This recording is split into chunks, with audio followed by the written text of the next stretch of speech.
Sir मेरा नाम अमित कुमार है। ओके। और आपका ये मीडियम और अटेम्प्ट कौन सा था? सर ये मेरा हिंदी मीडियम है और सेकंड अटेम्प्ट था ये सेकंड मेरा अटेम्प्ट जी। था। और इसके पहले आपका क्या रिजल्ट रहा था प्रीलिम्स सर वगैरह का? इसके पहले मैंने मेंस दिया था लेकिन मेंस क्लियर नहीं हुआ था। इस बार मेरा मेंस क्लियर होकर मैं इंटरव्यू दिया। ओके। ऑप्शनल क्या रखा है आपने? सर सोशलॉजी है। सोशोलॉजी हाँ जी। रखा है। तो ओवरऑल आपका आज इंटरव्यू जो हुआ है जी कैसा रहा? बढ़िया था सर। बढ़िया था। ओके। तो आपसे क्या क्या क्वेश्चंस पूछे गए कुछ बताइए फिर। सर मेरे से क्वेश्चन डेप बेस्ड ही क्वेश्चन थे और मेरे ऑप्शनल से पूछे गए थे। कुछ ग्रेजुएशन में मेरा सब्जेक्ट अलग था और ऑप्शनल अलग था, उसका रीजन पूछा गया। और बाकी मेरे बैकग्राउंड से था सर क्वेश्चन। ओके। सारे बैकग्राउंड से हाँ थे। जी हाँ जी। ओके। माइक ऑन है ना? चेक कर ले एक बार। ओके ठीक है। सो जैसे आपने बताया कुछ करंट रिलेटेड क्वेश्चंस भी पूछे गए आपसे? जी बिल्कुल सर, आईआर से रिलेटेड, करंट से रिलेटेड क्वेश्चन थे मेरे से। यूक्रेन रूस का वार से थे, यूएस इलेक्शन से थे, उसके प्रभाव जो इंडिया पे पड़ेंगे, इंडिया की आईआर पॉलिसी पे पड़ेंगे, उस बारे में क्वेश्चन थे। ओके। जैसे कि आप हिंदी मीडियम के स्टूडेंट हैं, जी लगातार रिजल्ट्स काफी कम आ रहे हैं यूपीएससी में, यस। तो क्या इससे भी रिलेटेड भी कुछ क्वेश्चंस पूछे कि क्या ऐसा कुछ रहता है हिंदी मीडियम स्टूडेंट के सिलेक्शन नहीं यूपीएससी नहीं में कम हो रहे नहीं हैं? सर, ऐसा कोई क्वेश्चन। ओके। तो आप एक्सपेक्टेशन के अकॉर्डिंग आपका इंटरव्यू कैसा गया? आप भी कुछ सोच के गए होंगे कि इस एरिया में क्वेश्चंस पूछे जा सकते हैं, इस एरिया में जिसमें आपने ज्यादा प्रिपेयर किया हो और वो पूछे ना गए हो। क्योंकि सर टाइम कम था, स्टार्टिंग में ही इंटरव्यू था, तो मैं जहाँ से प्रिपेयर कर रहा था उन लोगों ने भी मुझे डेप पे ही फोकस करने के लिए बोला था। और मैंने उसी पे फोकस किया, उसी पे तैयारी अपनी फोकस की थी, तो क्वेश्चन भी लगभग उसी पे पूछे गए। ओके। तो डेफ में जैसे आपने हॉबीज वगैरह क्या फील करी होगी? सर मैंने हॉबी क्रिकेट खेलना फील किया था, तो उस पे क्वेश्चंस थे। मैं तैयारी के टाइम को छोड़ के घर पे रहता हूँ, तो फार्मिंग का कुछ पापा को हेल्प करता हूँ और अपना भी इंटरेस्ट है उसमें, तो उससे क्वेश्चन पूछे गए तो थे। फार्मिंग में क्या क्वेश्चन पूछा? कोई टेक्निकली क्वेश्चन को एड्रेस किया उन्होंने, या फिर कह सकते हैं कि नॉर्मल जैसे कि जनरल? नॉर्मल जनरल लेवल के क्वेश्चन थे सर। जैविक खेती को बढ़ावा देने के लिए क्या किया जा सकता है, और मैंने जो उपाय बताए, चूंकि उनमें प्रोडक्शन कम है, जैविक खेती से बाकी चीजों के मुकाबले प्रोडक्शन कम होगा, तो उनपे ये भी क्वेश्चन था, सम्मान निधि कैसे बढ़ावा दे रही है किसानों को, ऐसे क्वेश्चन थे। ओके। तो जो क्वेश्चंस आपको नहीं आ रहे थे तो आपने कैसे उनको ट्राई किया रिप्लाई करने का, या सीधा मना किया? सर सीधे सॉरी बोला, मुस्कुरा के सॉरी बोलना ही वही ऑप्शन था, और कोई ऑप्शन नहीं था। अच्छा। तो कितने मिनट आपका इंटरव्यू चला हुआ? लगभग 35 to 40 मिनट था। 35 to 40 मिनट। तो आपने पूरे इंटरव्यू के टाइम पे एंगेजिंग रखा अपना इंटरव्यू? जी बिल्कुल सर। ओके। सो आपका कॉन्फिडेंस जैसे देख पा रहे हैं, आप अभी इधर बात कर रहे हो तो काफी अच्छा लग रहा है, जी तो सर। वहां भी आपका ऐसी कॉन्फिडेंस रहा या फिर नहीं थोड़ा नर्वसनेस रहा है? नहीं, ऐसा ही था सर, क्योंकि मैं 4-5 मॉक दे चुका था पहले इंटरव्यू के, तो मेरा कॉन्फिडेंस बेहतर हो गया ओके। था। ओके। तो 4-5 आपने जैसे मॉक दिए, तो हाँ जी। मॉक आपको सच में लगे इधर हेल्प करते हैं? जी बिल्कुल करते हैं सर। ओ- क्योंकि ये मेरा पहला इंटरव्यू था और मैंने इससे पहले कहीं किसी और संस्था में भी इंटरव्यू नहीं दिया था, तो मेरा बैठने का, मेरा उठने का, मेरा अंदर जाने का, उनसे नज़रों से नज़रें मिलाने का, आई कॉन्टैक्ट वगैरह, ये सारी चीज़ों ने हेल्प किया सर मुझे, पहले जो बताया गया राइट। था। जैसे कि हिंदी मीडियम में सिलेक्शन कम हो रहे हैं, तो आपको पर्टिकुलरली क्या लगा? आपने लास्ट टाइम भी मेंस लिखा, इस बार भी आप इंटरव्यू के लिए अपेयर हुए हैं।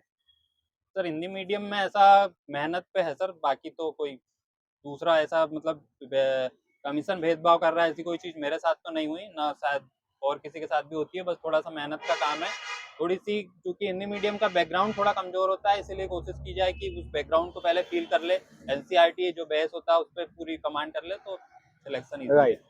जनरली थोड़ा सा हिंदी मीडियम स्टूडेंट में रहता है, थोड़ा कॉन्फिडेंस और थोड़ा कम्युनिकेशन की थोड़ा प्रॉब्लम रहती है, क्योंकि ज़्यादातर रूरल या फिर गांव वाले एरिया से आते हैं ज़्यादातर हिंदी मीडियम स्टूडेंट्स। तो उनको क्या करना चाहिए जिनका भी इंटरव्यू है, वो किस तरीके से और अपनी पर्सनैलिटी को इम्प्रूव कर सकें कम से कम टाइम में, या फिर क्या टेक्निक्स या क्या चीज़ों को रिविजन या पढ़ें? सर इंटरव्यू के लिए, और हाँ, इंटरव्यू के लिए। इंटरव्यू के लिए तो सर यही है, आप जिससे गाइडेंस ले रहे हो उनसे पूछते रहिए, अपनी डेप डेप पे मेन कमांड बनाइए, क्योंकि क्वेश्चन जो पूछ रहे हैं अगर दूसरी चीज़ों से भी पूछ रहे हैं तो वो डेप से ही कनेक्ट करके पूछा जा रहा है। तो डेप पे अपनी कमांड बनाइए, और अपना जो बैकग्राउंड है, जो अपना ऑप्शनल सब्जेक्ट आपने रखा है, जो ग्रेजुएशन में सब्जेक्ट है, और जो हॉबीज, इन पे क्वेश्चन अधिकतर तो इसी पे आप कमांड कर सकते ओके। तो लास्ट ईयर जैसे आपने मेंस दिया, आपको क्या कमियां आपकी नजर आई कि मेंस में ये कमियां रह गई थी? रिजल्ट आया वो आपने देखा होगा, फिर उनको इस बार आपने इम्प्रूव करा और आप इंटरव्यू के लिए आए। हैं। सर लास्ट ईयर मेरा एक तो ऑप्शनल पूरी तरीके से तैयार नहीं था, तो मैंने इस बार उस पर बहुत मेहनत करी। और जो क्वेश्चंस में डायग्राम वगैरह बनाना है, सिनॉप्सिस वगैरह बनाना है, मैं पिछले बार को पैराग्राफ ज़्यादा लिख रहा था, मैंने इस बार उसको शॉर्ट करने की कोशिश की है, पॉइंट में ज़्यादा लिखने की कोशिश की है, इन सब चीज़ों पे काम। ओके। और बाकी जैसे जो हिंदी मीडियम के स्टूडेंट्स हैं उनको कैसे स्टार्ट करना चाहिए तैयारी? क्या एनसीईआरटी जरूरी है उनको पढ़ना चाहिए, और फिर वो स्टैंडर्ड बुक्स को कब अप्रोच करें और कोचिंग लें स्टार्टिंग से ना लें? जिनका बैकग्राउंड ह्यूमैनिटीज है स्कूल लेवल पे, अगर जिनने ह्यूमैनिटीज पढ़ रखी है उनको, अगर उनकी अच्छे से तैयार है तो उनको जरूरत नहीं है एनसीईआरटी पढ़ने की। अगर जिनका साइंस बैकग्राउंड है, उनको थोड़ी ह्यूमैनिटीज में कमजोर वो समझने में दिक्कत आती है, तो पहले एनसीईआरटी से अपना बेस बनाइए, 1 बार 2 बार उनको अच्छे से कवर कर लीजिए, उसके बाद स्टैंडर्ड बुक और नोट्स की तरफ जाइए। ओके, तो एनसीईआरटी जनरली पता नहीं होता कि कौन सी पढ़नी चाहिए, जनरली 6 से 12 के ही बताते हैं, कुछ-कुछ स्किप भी किए जा सकते हैं? स्किप किए जा सकते हैं सर, ये चीज़ें पढ़ने के दौरान समझ आ जाती है, जब आप 6 की उठाओगे तो आपको लगेगा यार ये सारी चीज़ें मेरी कंप्लीट है, तो आप उसको स्किप अगले टर्म में स्किप कर सकते हो, अगले टर्म में नेक्स्ट लेवल की उठा सकते हो। ओके, और कोचिंग लेनी चाहिए आपके अकॉर्डिंग?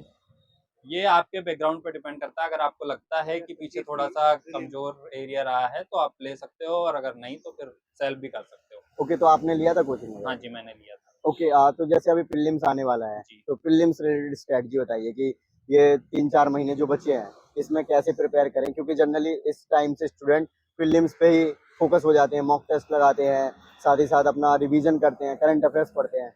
सर अब तो टाइम जिनको भी देना है 2025 का उनके लिए प्रीलिम्स फोकस होने का ही है। फरवरी से लगभग सारे लोग फोकस हो जाते हैं जो सीरियस है। तो अब इसके बाद यहाँ से आपको टेस्ट ही देने हैं, प्रैक्टिस करनी है, उनका इवैल्यूएशन करना है, मॉक बेस्ड रहना है। ओके, आपको क्या लगा कि आपने कुछ यूनिक स्ट्रैटेजी या टिप्स फॉलो करी बाकी जो एस्पिरेंट्स हैं, सो दैट कि आप इधर तक आए अभी? सर मैं जो करंट से पढ़ता था, हुँ, क्योंकि करंट को 2 तरीके से पढ़ा जा सकता है, जो आपने स्टैटिक में पढ़ा उससे रिलेट करके पढ़ो, या फिर हुँ, जो करंट हो रहा है उससे स्टैटिक रिलेट करो। हुँ। तो मैं करंट पढ़ता था, थीम बेस्ड मैंने थीम बना के रखी थी। करीब-करीब 120 थीम्स मैंने प्रिपेयर कर रखी है, मैं 2 साल से उन पे मेहनत कर रहा हूँ। करंट से जो भी टॉपिक आ रहा है मैं उस थीम को उसमें ऐड करता था और स्टैटिक फिर उस पे जाके रिवीजन करता था कि पहले से मैंने, क्योंकि एक-एक पेज हर थीम के पहले मैंने वो लगा के रखा था कि इन पे स्टैटिक क्या है पहले से। ओके, सो जनरली जो मेंस है, मेंस में ऑप्शनल हिंदी मीडियम के लिए क्या आप बेस्ट सजेस्ट करना चाहोगे? सर ये तो आपका इंटरेस्ट हो सकता है, अगर कोई ऐसा सब्जेक्ट है जो आपने ग्रेजुएशन में रखा है और आपकी कमांड अच्छी है तो आप उस पे भी रख सकते हो।